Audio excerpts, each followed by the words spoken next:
ஒரு முரட்டு காளானை புடிங்கிட்டு வந்து வச்சுக்கிட்டு அதை சாப்பிடலாமா சாப்பிடக்கூடாதுன்னு ஆராய்ச்சிலேயே இருந்துகிட்டு இருந்துச்சு.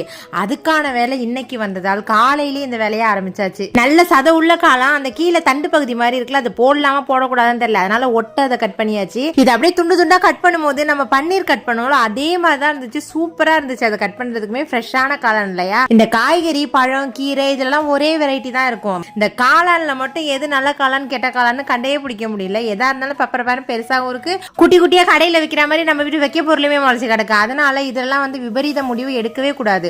4 பேர்கிட்ட ஆலோசனை கேட்டு தான் சமையலே இறங்கணும். இன்னைக்கு இந்த மொரட்டு காளானை வச்சு காளான் கறி தோசை தான் பண்ண போறேன். அது அப்பப்ப பேர் அப்படிதான் மாத்தி மாத்தி வரும். உண்மையா டேஸ்ட்டுமே கறி போல தான் இருக்கும். ஒரு அகண்ட வானல்ல எண்ணெய் ஊற்றி வெங்காயம் இஞ்சி பூண்டு பேஸ்ட் கருவேப்பிலை தக்காளி இதெல்லாம் போட்டு நல்லா மிக்ஸ் பண்ணி தூள் வகைன்னு பார்த்தா ஜீரகத்தூள் கரம் மசாலா மல்லித்தூள் பெப்பர் தூள் காரத்தூள் இதை அப்படியே போட்டு நல்லா இந்த மாதிரி எண்ணெயிலே பிரட்டி எடுத்ததும் காளானை போட்டுக்க வேண்டியதான்.